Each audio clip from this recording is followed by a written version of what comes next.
I'd been driving for hours, the road stretching endlessly ahead of me under the harsh, buzzing streetlights. My eyes were heavy, the hum of the engine lulling me into a trance. I needed a place to sleep.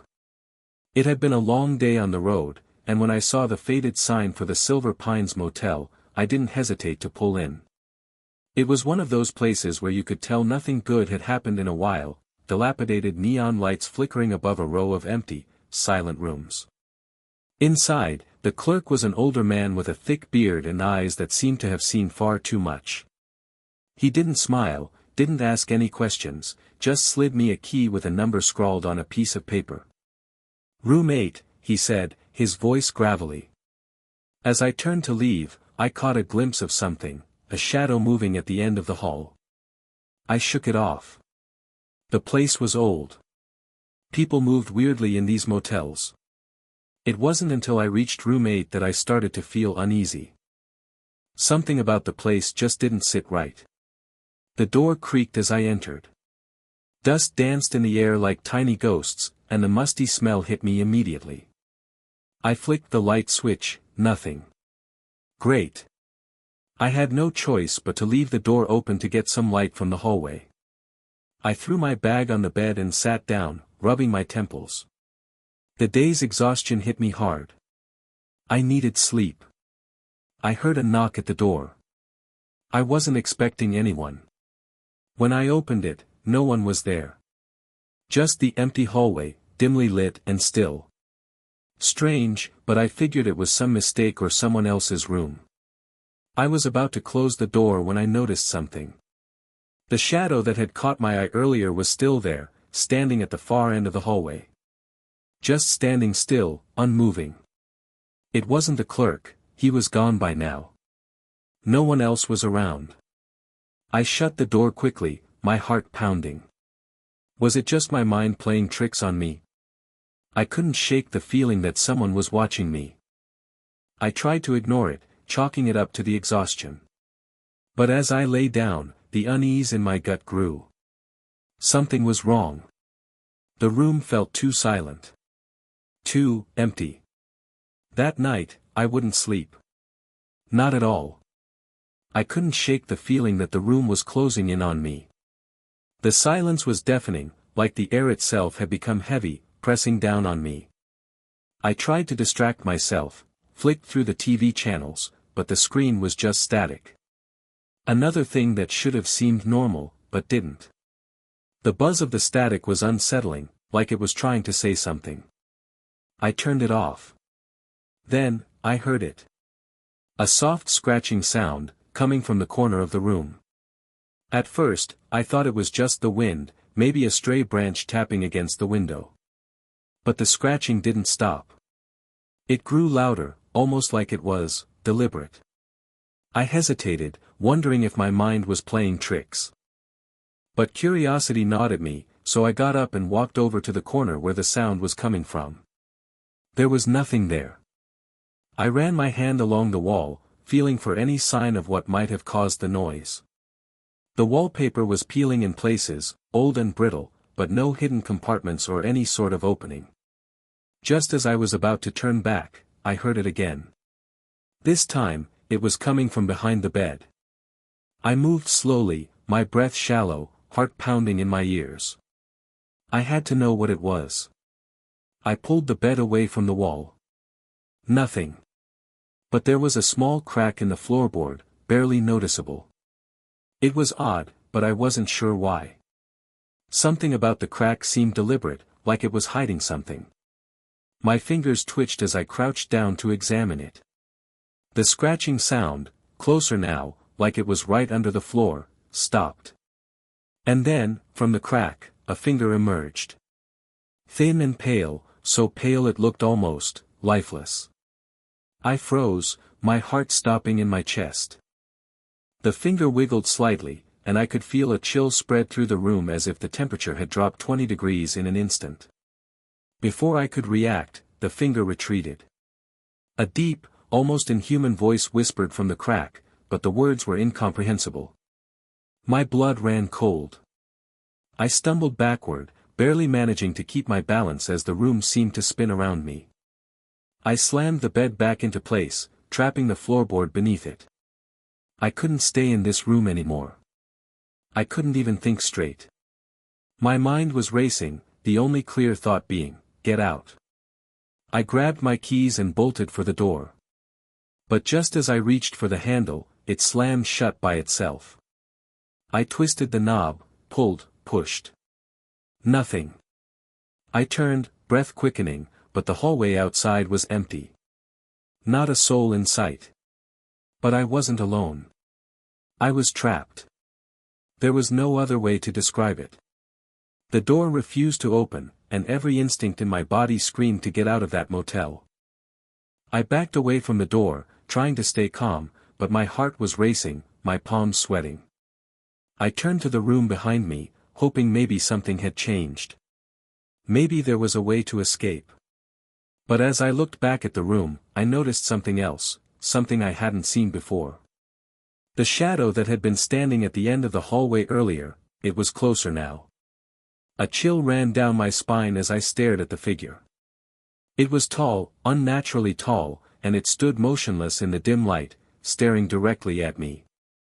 My breath caught in my throat, and I instinctively took a step backward. I could feel its presence even from here, like it was pulling me in, suffocating me with its gaze. I didn't know how long I stood there, paralyzed by fear. All I could hear was the pounding of my heart and the distant hum of the motel's creaking pipes. The figure didn't move, didn't blink, it just watched. Then, without warning, it stepped forward. Slowly. Purposefully. Each step echoing through the empty hall. I backed away from the door, my legs barely able to hold me upright. I reached for my phone, praying for a signal, but the screen remained dark, no service, just an empty bar. I could feel the panic rising in my chest, tightening my throat. The figure was still coming, and I had nowhere to go. I turned to the bathroom, slamming the door behind me, but it didn't offer any comfort.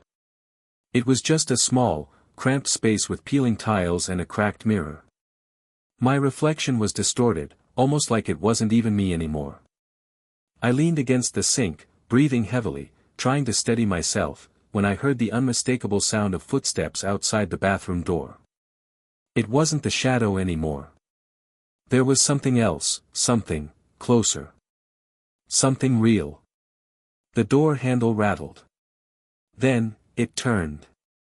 I wasn't sure how long I stayed crouched there, holding my breath, but when the door finally creaked open, there was no one on the other side.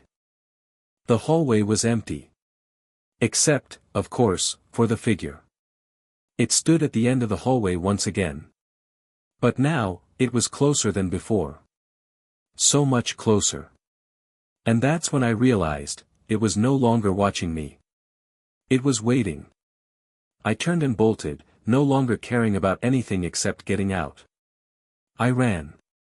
My feet hit the floor, pounding in a rhythm that matched the frantic beat of my heart. I didn't know where I was going, but I had to get away. I slammed through the bathroom door, past the bed, and to the other side of the room, desperate to get to the window. I didn't even look back, something told me I shouldn't. But I could feel it, getting closer with every step. The air felt thick, heavy, as if the very walls were closing in on me. The window was stuck. Of course, it was. The worst part was that I wasn't even surprised. I tried yanking at it, prying it open with all the strength I had left, but it wouldn't budge. My fingers were slick with sweat, my muscles aching from the panic. Then, I heard it. The footsteps again. Slow. Measured. Like something was savoring the hunt. I twisted and turned, my mind racing for an exit, but the room offered nothing. There were no other windows, no back door, and certainly no way out. I was running out of time, and I could feel that thing, whatever it was, getting closer. I heard the creak of floorboards behind me. I couldn't breathe. I spun toward the door, but I froze. The figure was standing there, in the doorway. It wasn't just standing, though. It was looming. The height of it, unnatural, like it stretched endlessly upward, and the way the shadows clung to its form, consuming the light around it, made it look almost like it wasn't a person at all. Its face was hidden in darkness, just a shape, but the air around it felt suffocating. I stumbled back, my back hitting the window frame. There was no way out. And then, I heard its voice. It was low, guttural, like it was pulling words from the depths of something ancient. "Leave," it rasped. "You shouldn't be here." I couldn't speak. I couldn't even move. All I could do was stare at it, my mind scrambling for some kind of escape plan that didn't exist. The figure took a step forward. I bolted. I didn't care where I was running, didn't care if I made any noise. I was only focused on one thing, getting away. The hallway stretched endlessly before me, the doors blurring as I ran past them, slamming into walls, tripping over furniture, anything to keep distance between me and that thing. But I could hear it. Closer. Faster. It was following me. I could feel the cold, the pressure, building. It was like being pulled into an abyss, like I was sinking into the ground beneath me. The air was so thick I could barely breathe. I reached the end of the hallway and crashed into the door at the farthest end. It wasn't locked. I shoved it open, but when I stepped into the room, I stopped dead in my tracks. I was back in room 8. How was that possible? The walls were the same. The furniture. The creaking ceiling fan. And the door behind me slammed shut as I stepped inside. I turned around, and I was alone again. The hallway was gone. The figure was gone. But I wasn't safe. Because I could still hear the whisper. It was coming from inside the room. "Leave, now." I stood frozen, the room spinning around me as the whisper echoed in my ears. I didn't know if I was hearing it in my mind or if it was truly coming from the walls, but it didn't matter. The dread that filled me felt real, too real. My breath was shallow, every inch of my body screaming to run, to escape, but there was no escape.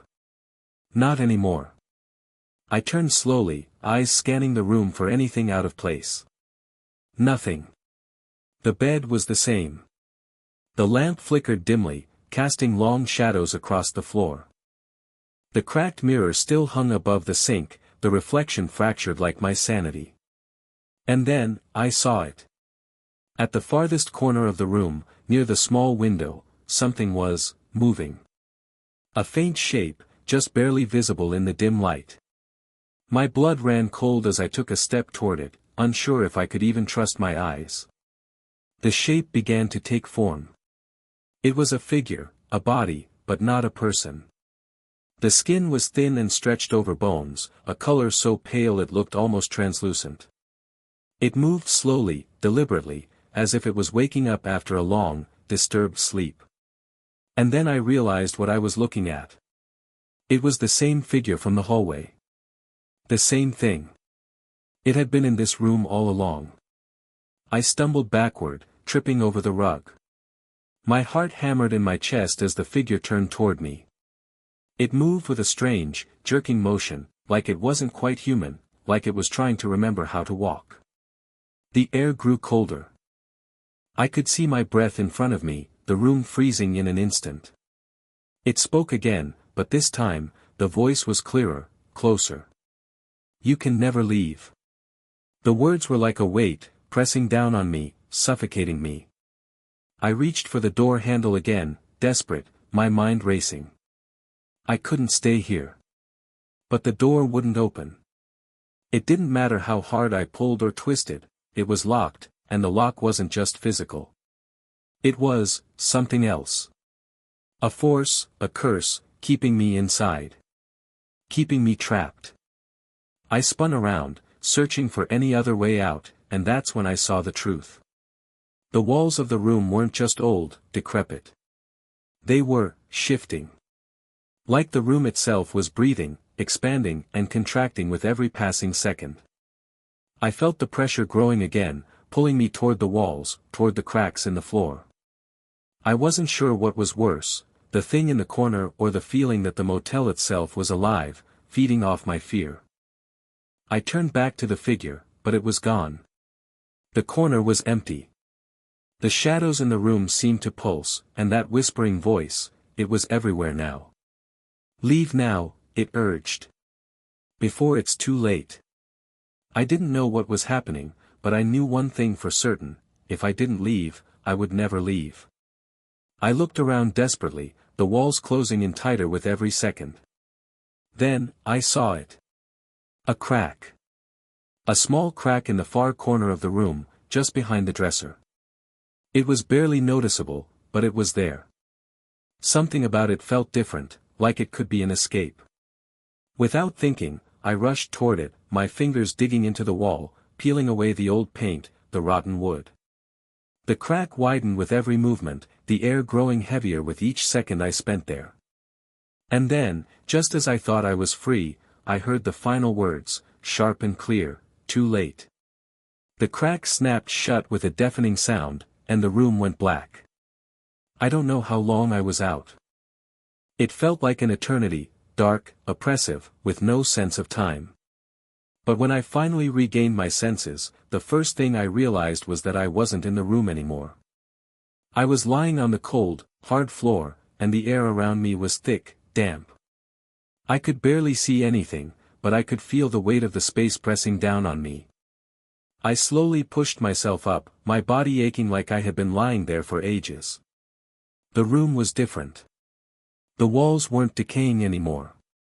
The bed wasn't where I remembered it. Everything felt new in a way I couldn't quite explain. But something felt wrong. Like a dream, where things looked familiar but nothing quite added up. I stumbled to my feet, my hands trembling. The last thing I remembered was the crack in the wall, the voice telling me it was too late. But now I wasn't in the same room. I was in a different place entirely. A place that was too clean, too untouched.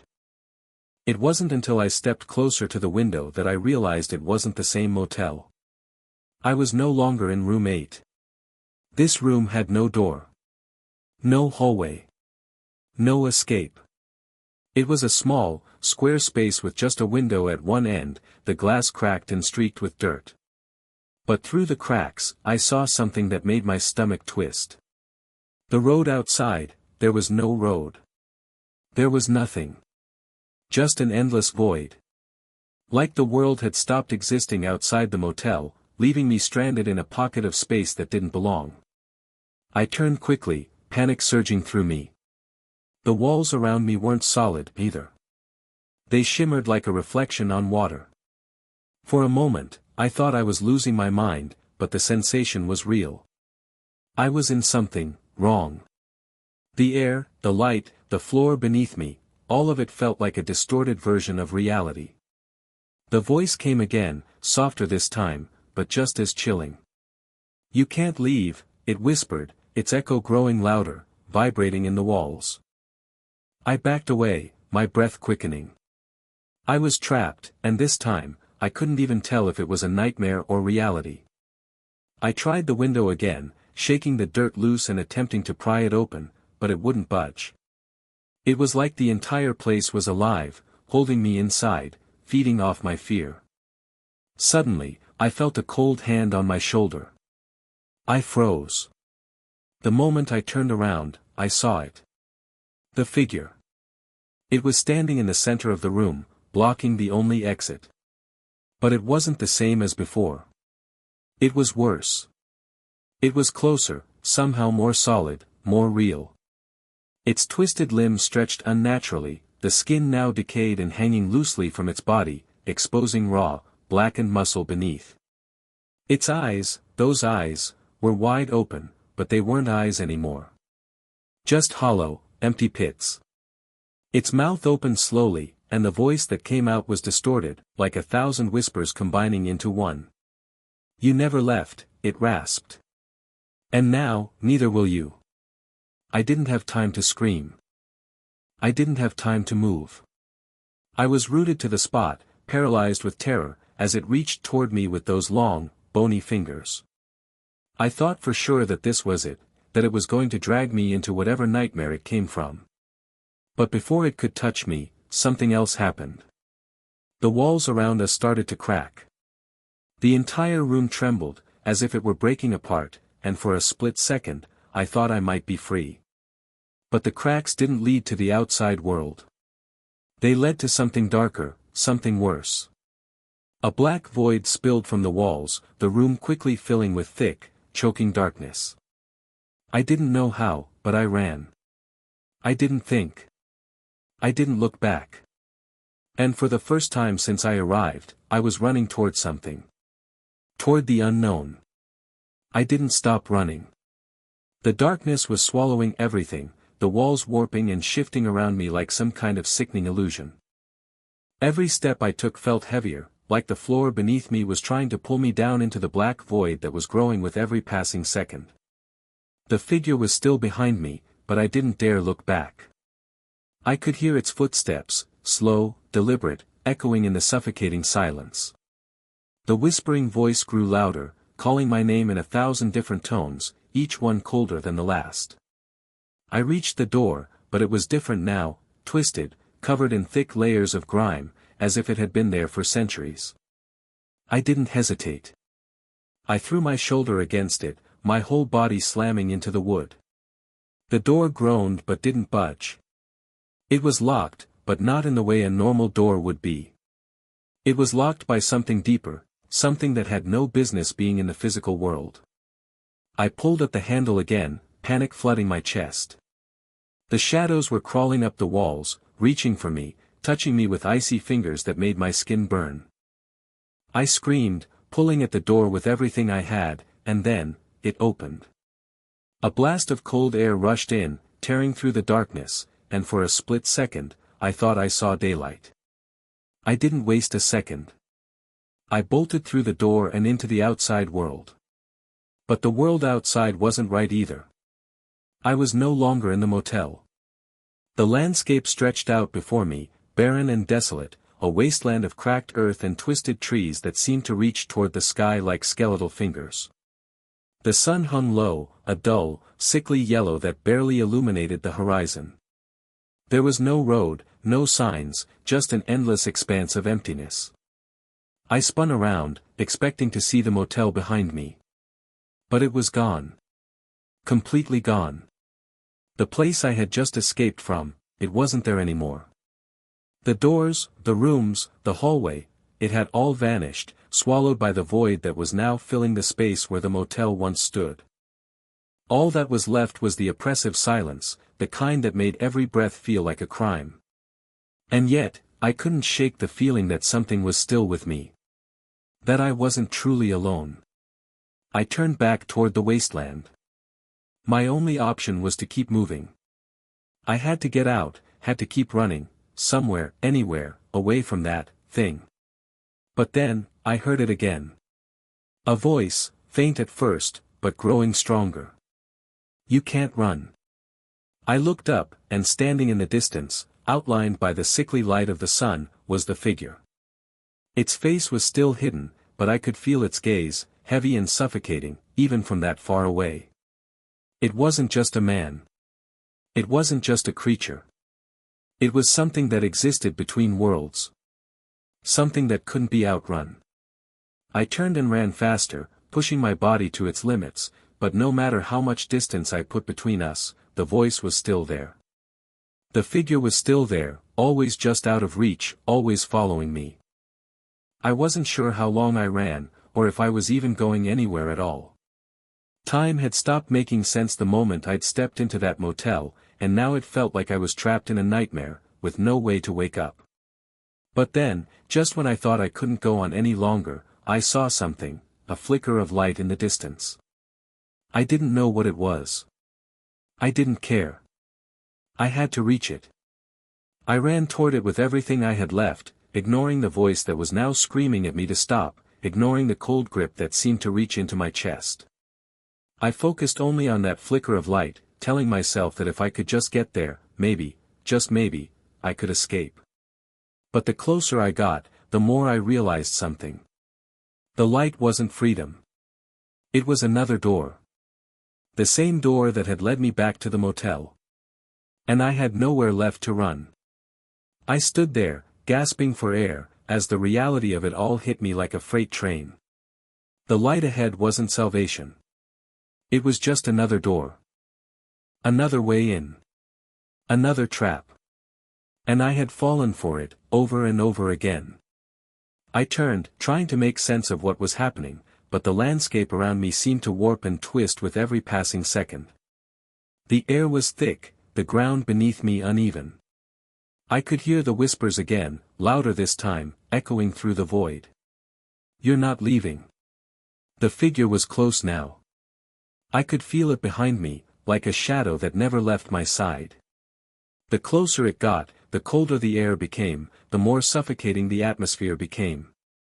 The whispers were turning into a roar. The walls of the void were closing in. And then, it spoke again, clearer than before.